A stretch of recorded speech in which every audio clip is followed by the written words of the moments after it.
que a nosotros tal vez nos han hecho la siguiente pregunta: ¿por qué si Dios existe hay tanto mal? Es una pregunta muy recurrente de aquellos que no creen en Dios. Bueno, la respuesta también es muy conocida. Bueno, si Dios decidiera acabar con el mal, en estos momentos barrería con todo. Pero a nosotros como creyentes tal vez nos ha venido una pregunta: ¿por qué Dios permite, si yo he creído en Él, si yo he entregado mi vida a Él, por qué paso por sufrimientos? ¿Por qué el mal en ocasiones me daña? Esa es una pregunta que probablemente nos hemos hecho en alguna circunstancia de dificultad. Y bueno, el apóstol Pedro, como ha dicho también nuestro hermano, a lo largo de toda esta carta nos ha venido hablando de ese sufrimiento. Recordemos que esta carta fue escrita por Pedro y dirigida a estas iglesias en Asia. ¿Para qué? Para animarlos en un tiempo de persecución. Esta carta, como dice al inicio, fue escrita y dirigida a los expatriados. ¿Recuerdan ese término, expatriados? ¿De qué hablábamos? De los expatriados no quiere decir de las personas que son de otro país, o que normalmente a veces llegamos a pensar en el sentido de los judíos que fueron cautivos en Babilonia. No se está refiriendo a ese tipo de expatriados, sino a personas en ese momento, y hoy a nosotros, que no son de este mundo. ¿Recuerdan? Estamos de paso aquí.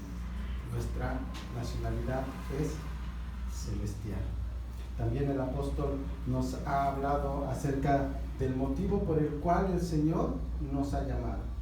Al principio del versículo 2 nos dice que hemos sido apartados para servir en una obediencia gozosa al Señor. También nos llama a tener nuestra mirada, ¿en dónde? En lo eterno, en la promesa eterna de Dios. Y decíamos hace un momento en el repaso, cuando nos llega el sufrimiento no nos debe de sorprender tampoco. Es posible que el sufrimiento llegue a nuestra vida a causa de nuestra fe, pero decíamos hace un momento, debemos sentirnos dichosos, privilegiados, cuando estamos sufriendo por la causa de Cristo. Y hablábamos también en semanas pasadas acerca de la importancia de nuestro testimonio. Nuestro testimonio es de suma importancia en todas las esferas en las que nos desenvolvemos. ¿Ok? Ahora, todo esto es lo que el apóstol Pedro nos ha venido diciendo a través de su carta. Le dice a los destinatarios en ese momento que eso es lo que deberían de estar haciendo, y hoy nos dice a nosotros que eso es lo que deberíamos de estar haciendo. Ahora, hay una diferencia entre aquella época y lo que estamos viviendo nosotros hoy. Allá era una persecución, ¿verdad? Pero ahora, yo quisiera preguntarles, ¿el día de hoy sigue habiendo persecución a la iglesia? ¿Ok? ¿En Sendero de Vida hay persecución?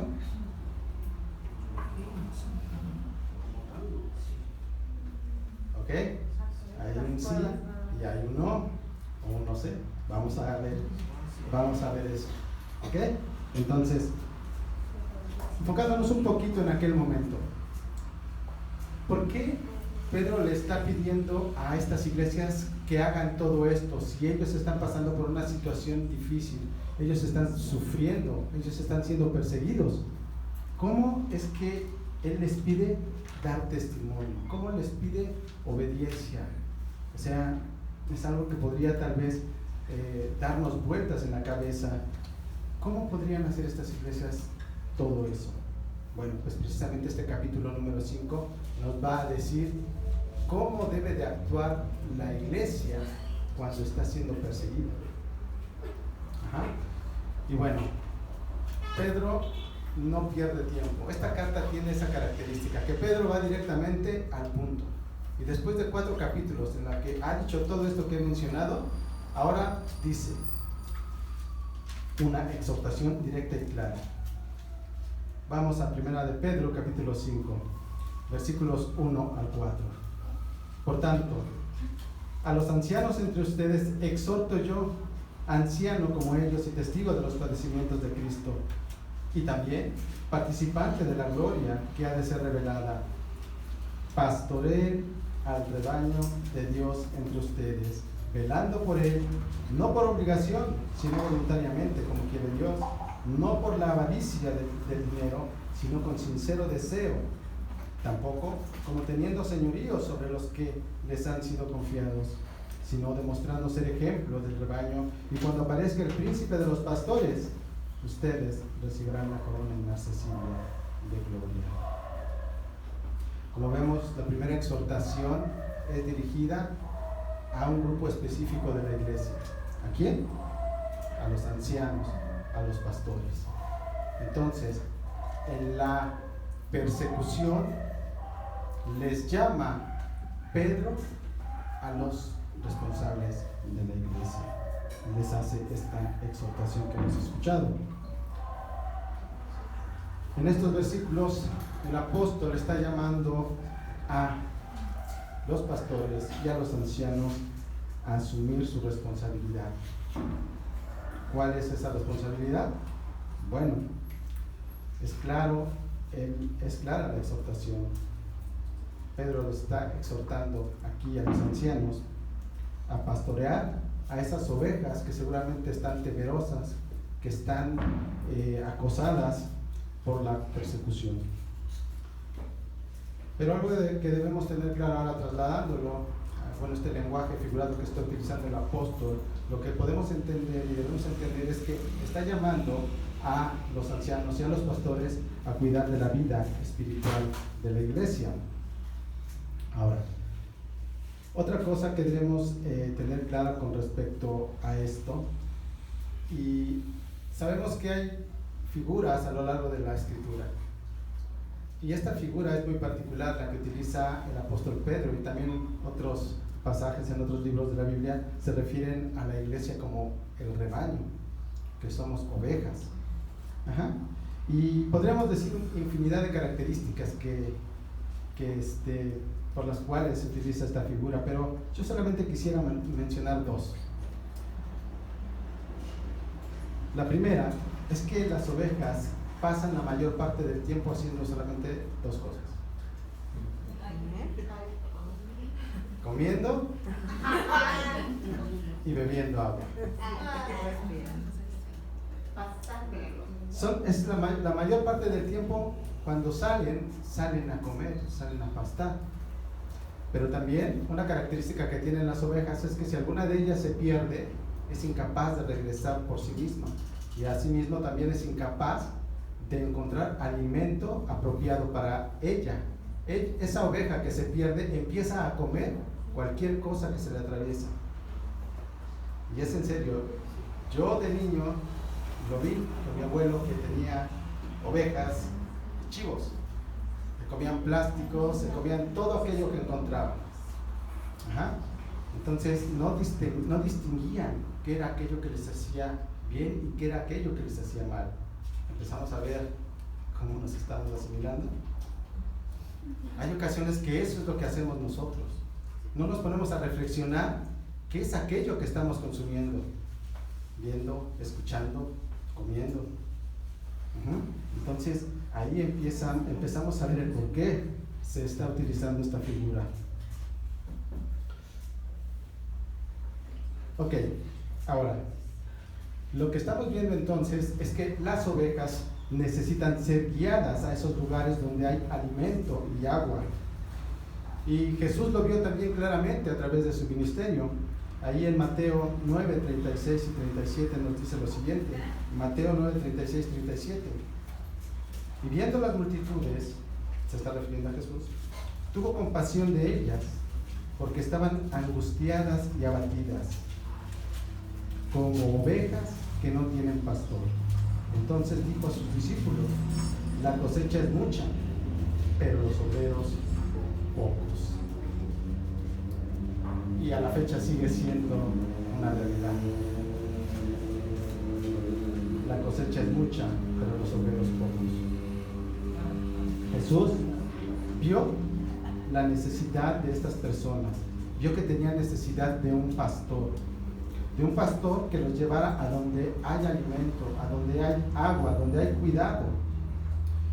Jesús vio la necesidad de que el pueblo de Israel fuera pastoreado. Y esa es la función que ha asignado el Señor a los pastores dentro de la iglesia. Es muy clara la exhortación: pastoree el rebaño de Dios. Ahora, es muy importante aquí entender a qué se refiere pastorear. Pedro se está refiriendo aquí a que el deber principal de un pastor dentro de la iglesia es alimentar. ¿De qué manera? Enseñando la verdad de la palabra de Dios. Esa es la principal función de un pastor. ¿Por qué? Porque la iglesia solamente necesita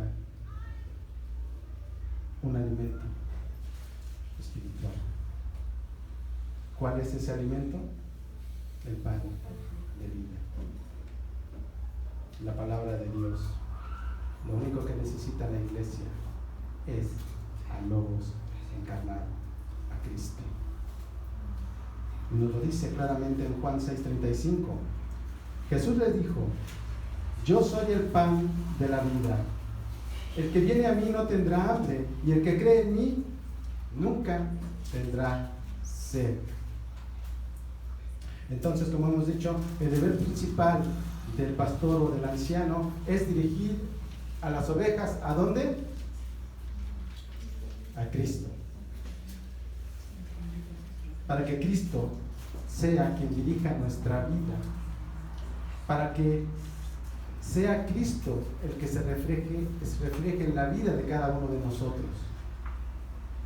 Ahora te podrás estar preguntando, bueno, entonces, ¿el pastor no debe de cuidar a sus ovejas del peligro? Claro que sí. Eso es lo que debe de hacer el pastor. El pastor debe de estar al pendiente del crecimiento y la madurez espiritual de cada uno de los congregantes. Él debe ver y estar viendo que esas ovejas se estén alimentando apropiadamente. ¿Qué sucede cuando una oveja deja de alimentarse? ¿Qué sucede? Es muy probable que se enferme, ¿no? Ahora, ¿qué sucede si esta oveja se alimenta bien? Si se nutre bien, pues va a estar sana. Y esa es la ilustración que nos quiere dar a través de este pasaje el apóstol Pedro. Cuando nosotros crecemos y maduramos espiritualmente, vamos a tener una capacidad que antes no teníamos. ¿Cuál es esa capacidad? De que vamos a poder tener un discernimiento para tomar decisiones apropiadas y correctas, y ese es el modo en que el Señor nos cuida, porque Él es el príncipe de los pastores. Él es el verdadero pastor. Pero no solamente eso, sino que cuando las ovejas empiezan a crecer y a madurar espiritualmente, podrán no solamente cuidar de sí mismos, sino que podrán cuidar de sus casas y guiar a sus familias. Esto en el caso de los varones. Pero también las mujeres, a través de este alimento espiritual, podrán crecer y madurar. ¿Y qué podrán hacer? Ahora entenderán la manera en cómo deben de ser esa ayuda idónea en su casa como esposas. Lo mismo sucede con los hijos. Entenderán y aprenderán cómo es que deben honrar a su padre y a su madre. Ahora, otra cosa muy importante en todo esto: ¿de quién es el rebaño? De Dios. Esto es algo muy importante y muy claro que nos dice el apóstol Pedro. Entonces, ¿esto qué conlleva para los pastores? Una gran responsabilidad. Como pastores debemos cuidar a esas ovejas que nos han sido confiadas. Y un día daremos cuenta de eso. Santiago 3:1. Hermanos míos, que no se hagan maestros muchos de ustedes, sabiendo que recibiremos un juicio más severo. Es por eso que el apóstol Pedro inmediatamente nos dice en estos versículos, no solamente que debemos pastorear a las ovejas, sino cómo debemos pastorearlas. Nos dice varias cosas que debemos hacer. Y esto es muy importante que lo conozcamos tanto los pastores como ¿quién? Como las ovejas. ¿Por qué? Porque en verdad hay muchas veces abuso dentro de las iglesias por parte del pastor. Un pastorado que agrada al Señor es el que tiene las cualidades que se nos mencionan ahí en los primeros 4 versículos del capítulo 5 de Primera de Pedro. Lo primero que nos dice es que velemos por el rebaño, es decir, que estemos preocupados porque ellos reciban ese alimento espiritual. Y bueno, hay ocasiones en que esas ovejitas no quieren alimentarse de ese alimento y solamente buscan ese alimento cuando ya están flaquitas y enfermas y ya han encontrado el camino después de un largo peregrinar. Otra cosa que nos pide ahí, que nos dice el apóstol Pedro, es que el pastoreo debe de ser voluntario, es decir, debe de ser de corazón, debe de ser gozoso y no debe de ser jamás una carga, jamás. También nos dice algo muy importante, que aquel que pastorea jamás debe buscar algún tipo de beneficio personal, ya sea material o no. Me estoy refiriendo aquí, obviamente lo material ya sabemos, pero también hay personas que buscan reconocimiento, que buscan reflectores. Un pastoreo no debe de ser de esa manera, porque, y aquí es algo importante, cuando alguien busca pastorear buscando algún beneficio, es porque no ha entendido de qué se trata esto. Es más, no ha entendido ni siquiera qué significa la vida cristiana. Porque cuando alguien busca algún beneficio dentro de la iglesia, ya sea en el pastoreo o a través de algún ministerio, de verdad, repito, no ha entendido de lo que se trata. Porque cuando estamos en Cristo lo tenemos todo. No necesitamos más. No tenemos que andar buscando otra cosa. En Él lo tenemos todo. También otra cosa importante que se menciona es que no debemos enseñorearnos delante de las ovejas. Ellas nos han sido solamente confiadas. El rebaño, como ya hemos dicho, es de Dios. Y también debemos recordar algo que ya en otras ocasiones hemos dicho, que el pastor también es una oveja. Y qué mejor ejemplo que el que nos dejó nuestro Señor Jesucristo en Marcos 10, versículo 45. Porque ni aun el Hijo del Hombre vino a ser servido, sino para servir y para dar su vida en rescate por muchos. Ahora, aquí es importante también hacer un pequeño alto. Desafortunadamente, en las iglesias hay mucho desconocimiento acerca de la figura del pastor. Yo creo que a todos nos ha tocado ver ese tipo de cosas. Vemos a la figura del pastor como esa figura del mundo, en donde todo el mundo está por abajo del pastor. Y eso es porque nos hemos dejado influenciar por el mundo. El pastor, es verdad, ejerce un liderazgo, pero el líder dentro de la iglesia es un líder totalmente opuesto a lo que el mundo llama líder. Y vamos a ver por qué. Como he dicho, hay muchos pastores que ejercen señorío dentro de la iglesia, donde en lugar de servir, se sirven de la congregación. Y eso pasa muy, muy a menudo. Y también hay algo que como congregación también debemos tener claro. A veces dentro de las iglesias se piensa que aquel que ejerce el pastorado no es apto. ¿Por qué? ¿Por qué llegamos a pensar eso? Porque estamos acostumbrados a ver esa figura que está un escalón en un piso más arriba. Y si no es así, entonces estamos pensando, no tiene liderazgo, porque eso es lo que vemos en el mundo. Pero lo que debemos hacer nosotros es fijarnos en cómo está sirviendo al Señor, en su servicio a la iglesia. La primera cualidad de un pastor es el liderazgo, pero el liderazgo bíblico. ¿Cuál es ese liderazgo?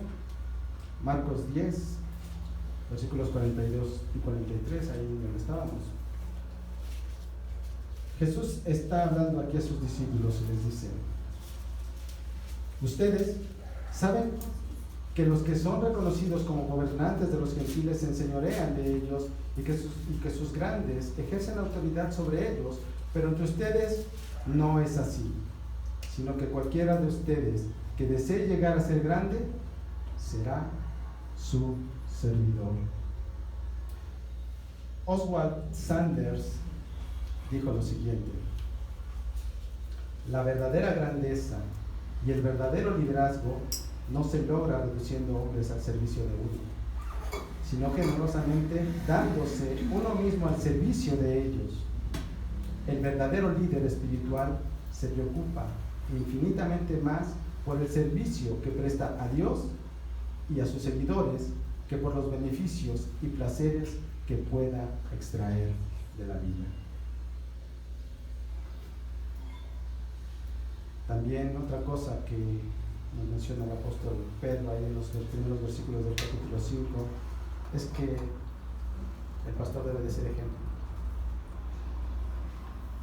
¿Ejemplo de qué? Tito, capítulo 1, versículos 6 al 9. Aquí se listan los requisitos para el pastorado. Dice el versículo 6: lo designarás si el anciano es irreprensible, marido de una sola mujer, que tenga hijos creyentes, no acusados de disolución y rebeldía, porque el obispo debe ser irreprensible como administrador de Dios, no obstinado, no iracundo, no dado a la bebida, no pendenciero, no amante de las ganancias deshonestas. Antes bien, debe ser hospitalario, amante de lo bueno, prudente, justo, santo, dueño de sí mismo.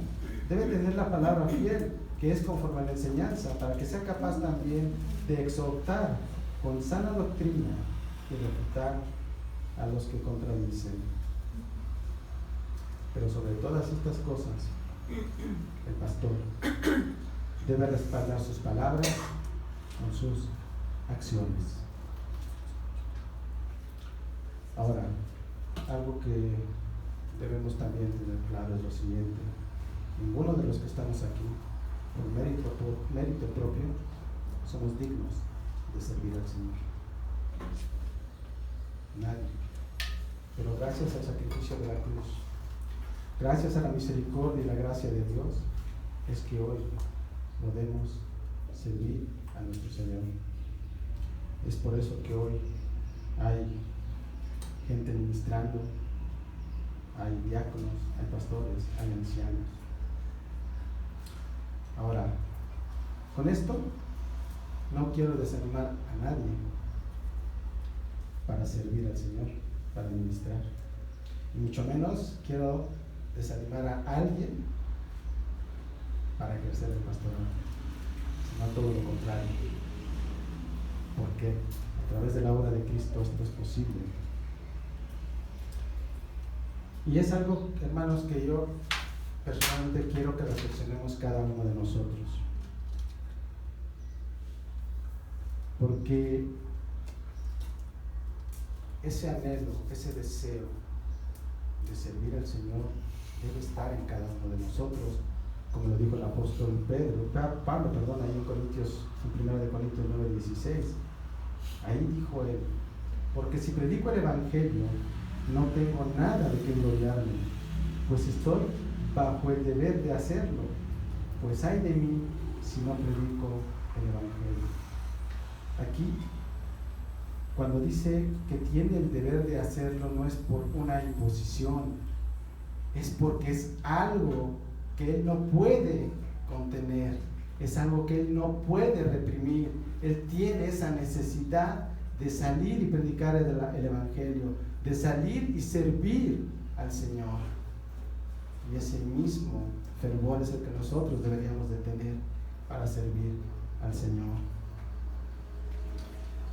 También ahí Pablo en 2 de Corintios 5:14 nos dice el motivo: pues el amor de Cristo nos apremia, habiendo llegado a esta conclusión, que uno murió por todos y por consiguiente todos murieron.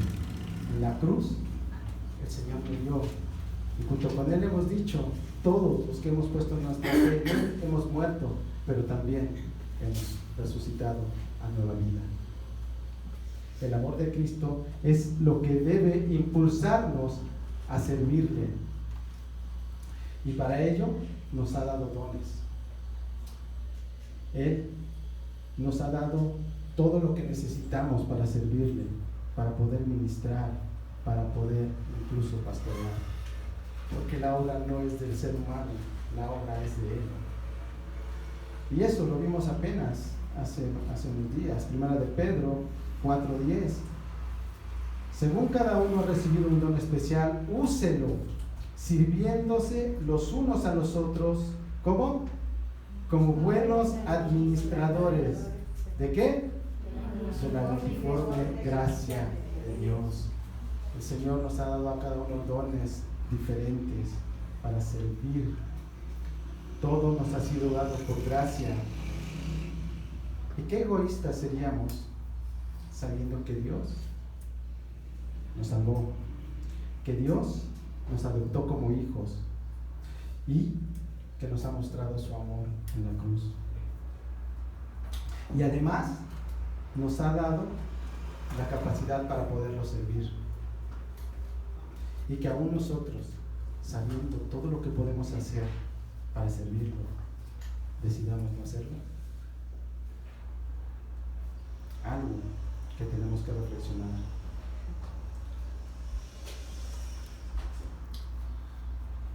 Pedro continúa y ahora termina su exhortación a los ancianos, a los pastores.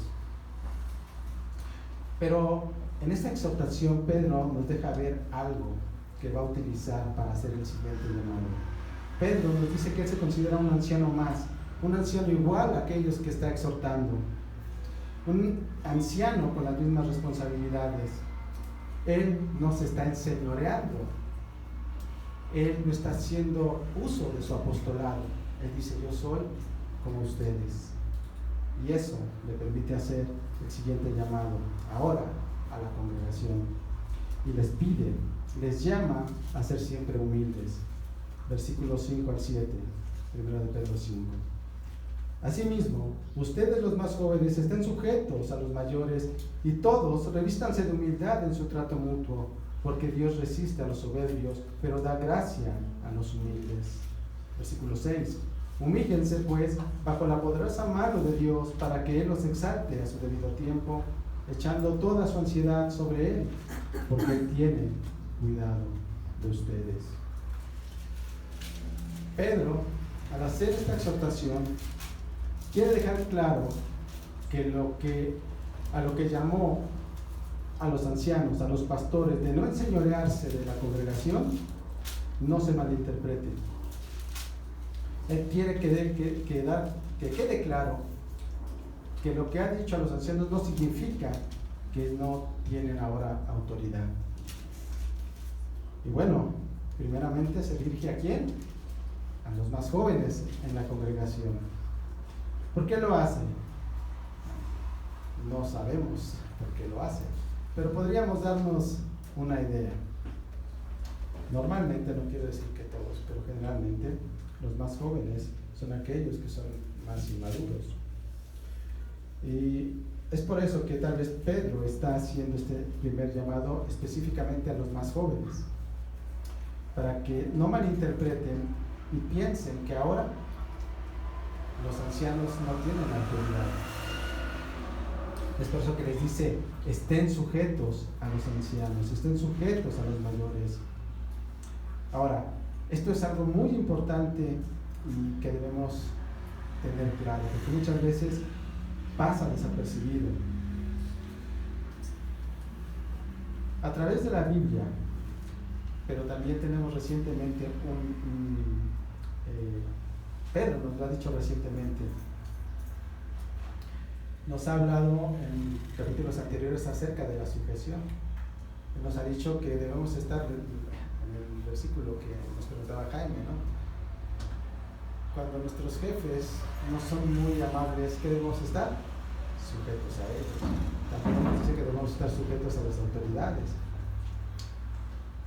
Y como cristianos entendemos ese punto, también nos lo menciona el apóstol Pablo en Romanos, que debemos estar en sujeción a las autoridades siempre y cuando no vaya contra la voluntad de Dios. Pero ¿qué sucede dentro de la iglesia? Como cristianos damos testimonio afuera, pero mira adentro, ¿nos sujetamos a esas autoridades? A veces no es así. ¿Por qué? ¿Por qué pasará esto? Bueno, una posibilidad es que confundamos, como ya he dicho, el liderazgo bíblico con el liderazgo del mundo. Tal vez confundimos humildad, servicio, paciencia y amor con debilidad. Otra cosa importante con respecto a la sujeción es que el Señor nos deja todo con un propósito, nos pide todo con un propósito. Recordemos que la primera exhortación ¿hacia quién fue? Hacia los ancianos, hacia los pastores, a no enseñorearse, a nutrir a las ovejas, a ser ejemplo. Bueno, a esos pastores es a los que hay que sujetarse. Porque si nosotros nos sujetamos a esa autoridad, entonces tendremos un crecimiento espiritual. Y no solamente eso, sino que nos permitirá caminar en santidad. ¿Por qué? ¿Qué significa la santidad? Obediencia a Dios. ¿Y qué nos dice Hebreos 13:17? Obedezcan a sus pastores y sujétense a ellos, porque ellos velan por sus almas como quienes han de dar cuenta. Permítanles que lo hagan con alegría y no quejándose, porque eso no sería provechoso. ¿Para quién? Para ustedes. Pedro también tiene muy claro algo, que es imposible que haya sujeción si no hay humildad. Es imposible. Y es por ello que inmediatamente después de hablar de la sujeción, llama a la humildad. Ahora, pide a la congregación que en la iglesia prevalezca el trato humilde entre los congregantes. Ahí les dice: y todos revístanse de la humildad en su trato mutuo, porque Dios resiste a los soberbios, pero da gracia a los humildes. Ahora, la palabra humildad aquí, en este contexto, lo que nos está queriendo decir es que debemos revestirnos para servir. Y eso incluye absolutamente todas las tareas que haya dentro de la iglesia. El apóstol lo que está queriendo decir aquí es que debemos cubrirnos de una actitud dispuesta a servir, aún en aquellas tareas que pudiéramos considerar más bajas. Y ojo, esto no excluye al pastor. Y otra una cosa importante, eso no le quita ninguna autoridad. Y eso debemos estar conscientes todos dentro de la congregación. Todos somos ovejas del mismo pastor. Todos somos siervos del mismo Señor. Nuestro gran pastor nos dio ese ejemplo. Juan 13, versículos 12 al 17. Entonces,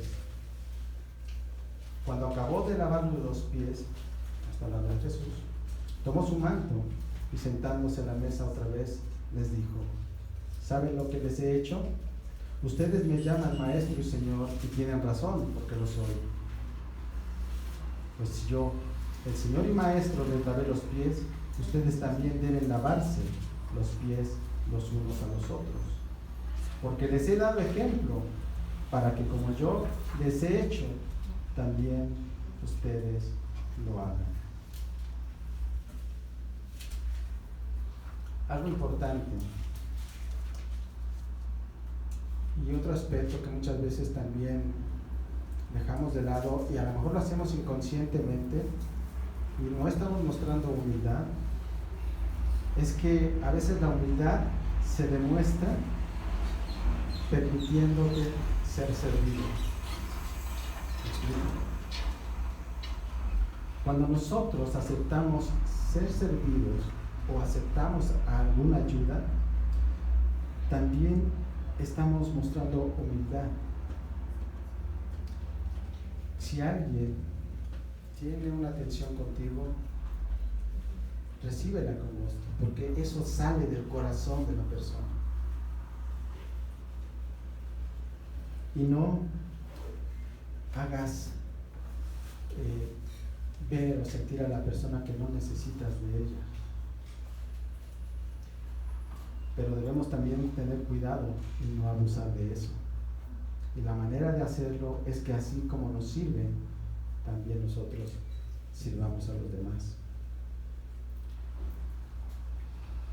Porque cuando nosotros a veces rechazamos la ayuda o rechazamos ese servicio, lo que estamos mostrando, tal vez inconscientemente, es soberbia.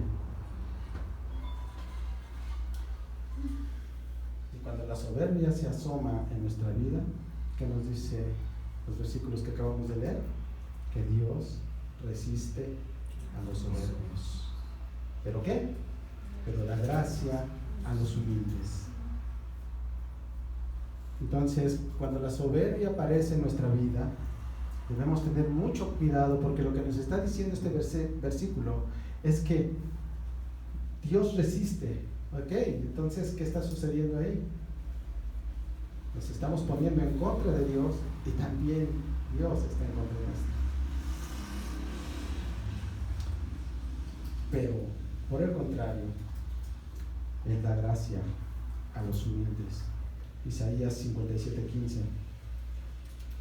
Porque así dice el alto y sublime, que vive para siempre, cuyo nombre es santo.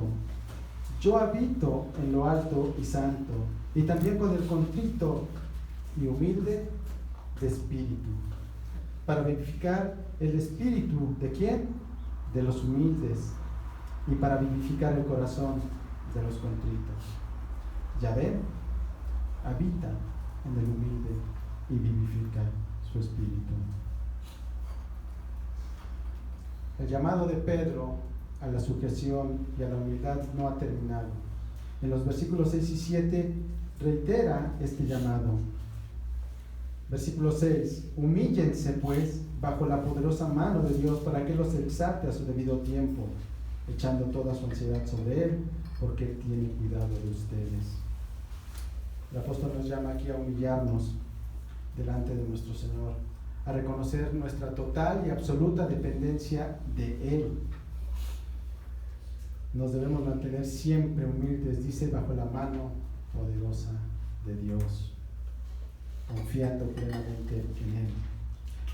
Y este pasaje nos debe de dar, en verdad, hermanos, mucho gozo y mucha alegría y mucha paz. Porque lo que nos está diciendo es que literalmente echemos encima de Él toda desesperación, toda duda, todo dolor, todo sufrimiento, todo se lo dejemos a Él. Y podremos descansar ¿en quién? En el Todopoderoso, en quien ha creado todo lo que existe. Podemos confiar plenamente en su amor, en su fidelidad y en su sabiduría. Este versículo es algo que nos debe de dar mucha confianza. Y es por eso que Pablo en Romanos 8:28, el cual leíamos la semana pasada, nos dice lo siguiente: y sabemos que para los que aman a Dios todas las cosas cooperan para bien. Esto es, para los que son llamados conforme a ¿qué? Conforme a su propósito. Entonces, cuando nosotros nos mantenemos humildes, cuando nosotros nos mantenemos sumisos y confiados en Dios, van a suceder dos cosas. Una, que Él tiene cuidado de nosotros y que en su tiempo Él nos librará. ¿De qué? De toda prueba, de toda tribulación y de todo sufrimiento. A través de esas pruebas, Él dará testimonio de su poder. En nuestros momentos de tribulación, de sufrimiento, Él será Él mismo, Él será el que nos levante, el que nos sustente. Y lo más increíble, hermanos, es lo siguiente: que de ese sufrimiento Él hará algo bueno.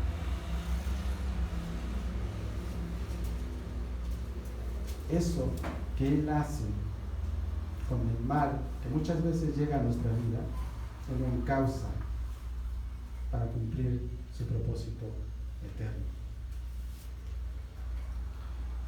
El versículo también nos dice que seremos exaltados.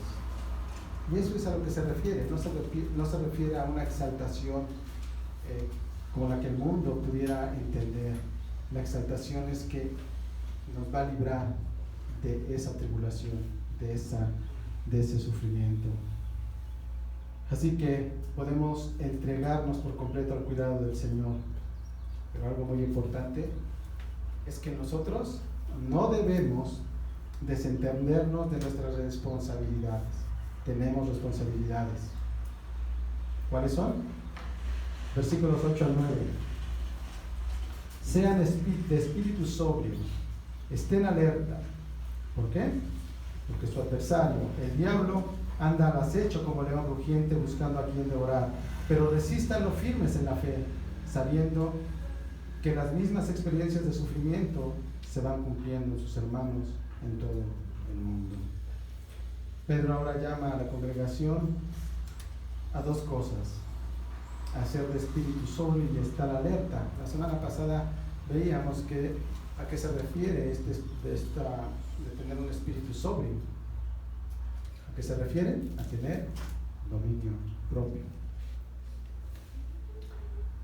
Pero es interesante cómo Pedro junta ese llamado a tener dominio propio a estar alerta. ¿Por qué? Bueno, no es novedad lo que les voy a decir. Aún estamos en un cuerpo imperfecto. Es un cuerpo que aún busca los placeres del mundo. Y es por eso que Pedro nos dice: hey, tengan cuidado con esos placeres que ofrece el mundo. No caigan en las tentaciones. Tengan dominio propio.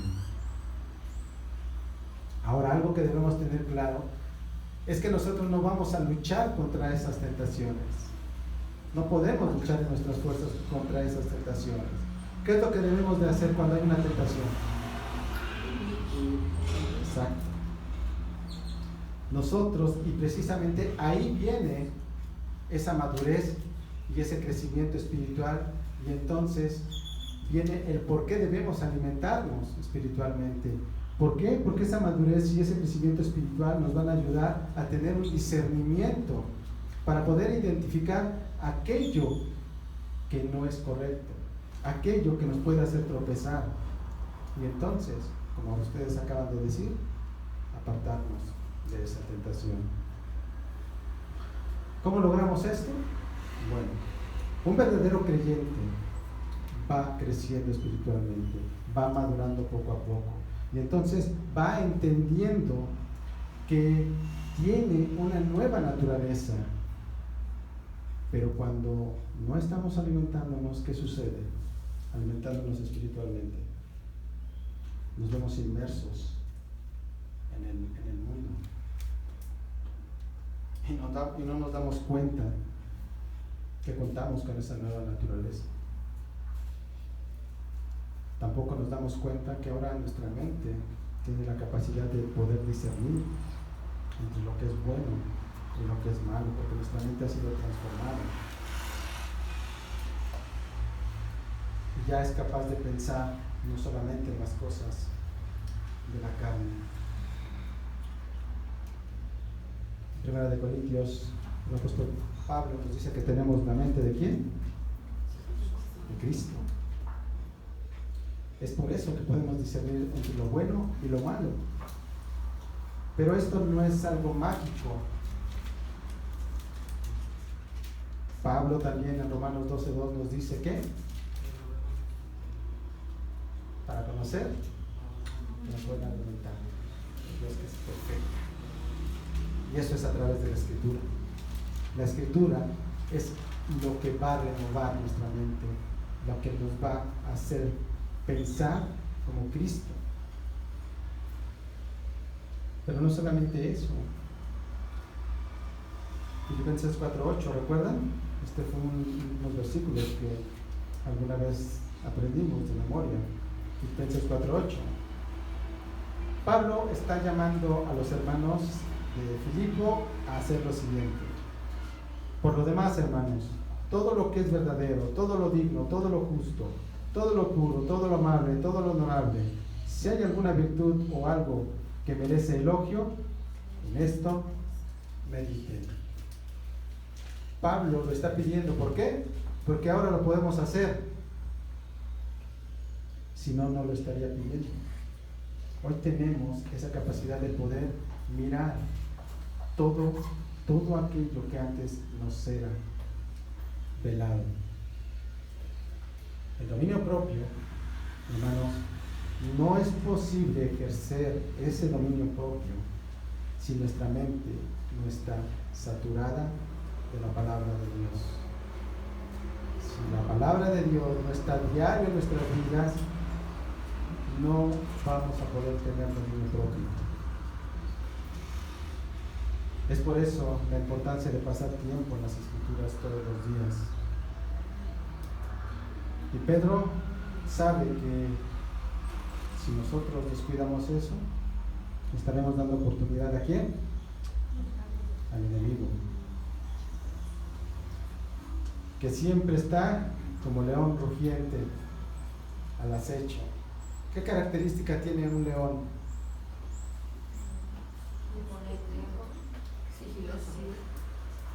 Bueno, este es un león rugiente. Está ahí y lo vemos. Y ahí vamos.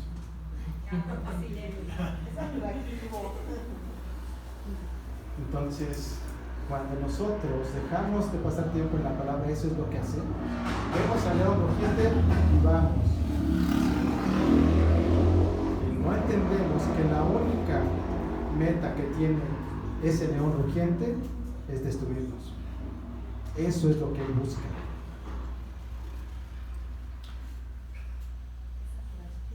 Ahora, hay varias cosas en esto. Pero hay algo que a veces pasamos de largo y a lo cual no tomamos a veces mucha importancia. Pero hay un reino demoníaco. Y ese reino es controlado por Satanás. Y ese reino es que influencia a este mundo. Es por eso que el apóstol Pablo en Efesios 6:12 dice: porque nuestra lucha no es contra sangre y carne, sino contra principados, contra potestades, contra los poderes de este mundo de tinieblas, contra las fuerzas espirituales de maldad en las regiones celestiales.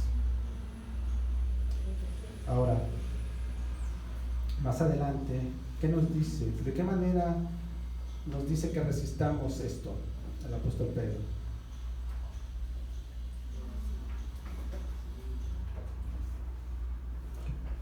Nos dice que resistamos.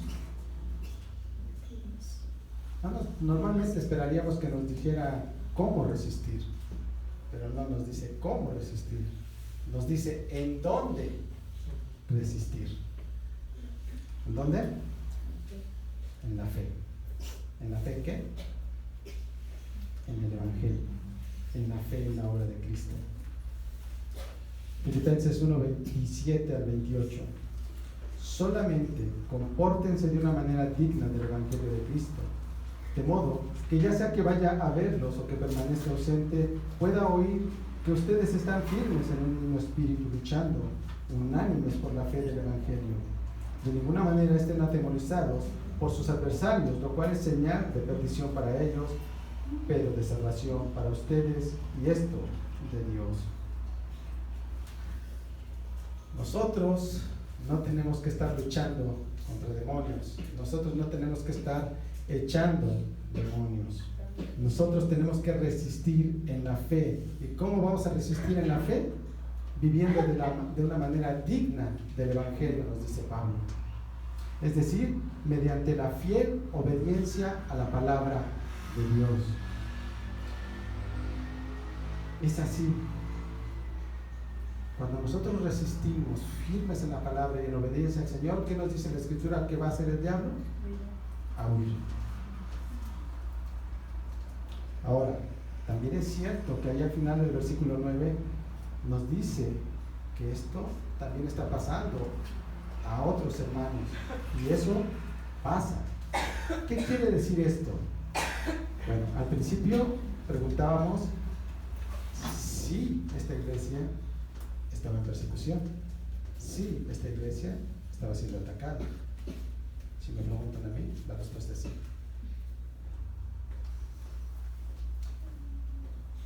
Ahí Pedro nos dice que esto es así porque estamos en un mundo caído, en un mundo que es enemigo de Dios. Ahora, te podrás preguntar, y bueno, si la pregunta, ¿por qué Dios permite esto? ¿Por qué permite este sufrimiento? Bueno, ya dije la respuesta. Es imposible estar en este mundo y no estar expuesto a la maldad. Y más aún cuando tú vives en obediencia al Señor, porque vas a empezar a molestar, vas a empezar a hacer sentir mal a aquellos que no, se van a sentir exhibidos, vas a empezar a ser rechazado, el sufrimiento vendrá. Pero, ¿qué hace el Señor? No es que a Él le guste vernos sufrir, sino todo lo contrario. Él tiene una meta para nosotros, un lugar. Pero recordemos que si al mismo Señor Jesucristo lo persiguieron, a nosotros también nos perseguirán. Pero es ahí, en esos momentos de dificultad, en esa tribulación, ojo, nuevamente, estamos sufriendo por obedecer al Señor. No estamos sufriendo por desobedecerlo. Eso debe de quedar muy claro. Cuando nosotros estamos en esa situación, es ahí donde vamos a poder ver el poder, la gracia y la gloria del Señor. Cualquier embate del enemigo no tendrá efecto. Ve el poder, la grandeza del Señor. Ese mal que el enemigo hace llegar a ti, lo toma y lo reencausa para que se cumpla su propósito eterno en ti. Eso es lo que hace el Señor. Versículo 10. Y después que hayan sufrido un poco de tiempo, el Dios de toda gracia, que los llamó a su gloria eterna, ¿en quién? En Cristo. Él mismo los perfeccionará, afirmará, fortalecerá y establecerá. A Él sea el dominio por los siglos de los siglos. Amén. Como hemos dicho, la grandeza del Señor se ve por todos lados. Y en estos versículos lo que debe de llamarnos la atención es que nos ha llamado. ¿A dónde? A su gloria. ¿En quién? En Cristo. Entonces, esto es una realidad. Esto es un hecho. Ya es. Nada puede obstruir la voluntad de Dios. Nada. Y es precisamente lo que leíamos la semana pasada en Romanos 8. Pablo ahí en Romanos 8:35 hace algunas preguntas. Dice, ¿quién nos separará del amor de Cristo? ¿Tribulación? ¿O angustia? ¿O persecución? ¿O hambre? ¿O desnudez? ¿O peligro? ¿O espada? Y él mismo responde, versículos más adelante, 38 y 39. Porque estoy convencido de que ni la muerte, ni la vida, ni los ángeles, ni principados, ni lo presente, ni lo porvenir, ni los poderes, ni lo alto, ni lo profundo, ni ninguna otra cosa creada nos podrá separar del amor de Dios, que es en Cristo Jesús, Señor nuestro. ¿Y por qué está tan seguro de esto Pablo? Bueno, acabamos de ver en Pedro que Él nos ha llamado. Y Romanos 8:30, a los que predestinó, a esos también llamó. Y a los que llamó, a esos también justificó. Y a los que justificó, a esos también glorificó. ¿Y cómo hace esto el Señor? ¿Cuál es el instrumento? La fe en Cristo. La fe es el instrumento que Dios usa y que nos garantiza que eso se cumplirá. Pedro lo dijo al principio de esta carta, primera de Pedro, capítulo 1, versículos 5 al 6. Mediante la fe, ustedes son protegidos por el poder de Dios para salvación que está preparada para ser revelada en el último tiempo. En lo cual, ustedes se regocijan grandemente, porque ahora, por un poco de tiempo, si es necesario, sean afligidos con diversas pruebas. Otra cosa importante que debemos recordar, que veíamos en el primer capítulo, el segundo versículo de esta carta, es que el Señor nos ha elegido, nos ha escogido para ser santificados. Y esto es la respuesta a la pregunta: ¿por qué a veces sufrimos? Porque Dios usa el sufrimiento para santificarnos. ¿Recuerdan al escultor que quitó todo aquello que no era Cristo? Eso es lo que hace el Señor. Él nos moldea a la imagen de Jesús. Y cuando el apóstol Pedro dice que Él mismo, es decir, el Señor, nos perfeccionará, nos afirmará, nos fortalecerá y nos establecerá, lo que está diciendo es lo siguiente: que a través del sufrimiento Dios nos está llevando a la plenitud, nos está conformando a la imagen de Cristo, nos está fortaleciendo en nuestra fe y nos está afianzando en ella. Yo no sé ustedes, hermanos, pero yo lo único que puedo decir después de leer todo esto es repetir lo que el apóstol Pedro escribió en el versículo 11: a Él sea el dominio por los siglos de los siglos. Amén.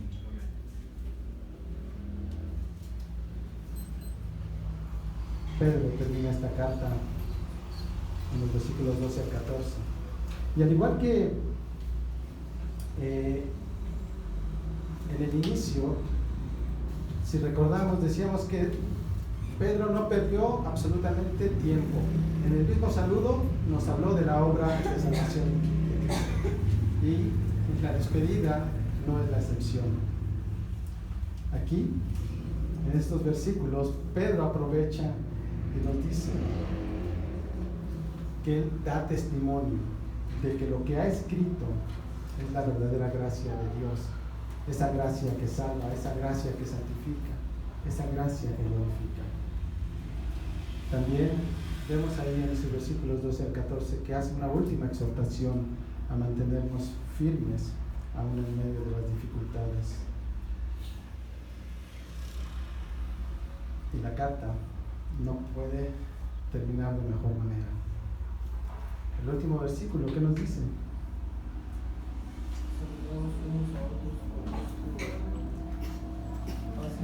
Paz sea a todos que están en Cristo. Pedro está dejando a la iglesia y hoy a nosotros en la paz de Dios, que es mucho más poderosa que cualquier problema y que es una paz que sobrepasa todo entendimiento. ¿Qué podemos concluir de toda esta carta? ¿Qué podemos concluir de esto que hemos hablado hoy? Bueno, yo quisiera hacer una pregunta. Bueno, más bien ya tomando la pregunta al inicio y la respuesta que dimos. La iglesia el día de hoy en general y nosotros también estamos sufriendo persecución o ataque. De cierta manera también estamos sufriendo persecución. Yo creo que a más de uno les ha pasado que han sido rechazados, que se han burlado de su fe. Muchas circunstancias, la familia nos ha dejado de hablar. Esa es una especie de persecución. No como la que están sufriendo en este momento, en la carta que escribió el apóstol Pedro. Pero siempre va a ser así, porque hemos dicho que acá estamos en un mundo caído, en un mundo que es enemigo de Dios. Entonces creo que invariablemente podemos concluir que este llamado no solamente es para esas iglesias, sino que también es hoy, absoluta y totalmente para cada uno de nosotros.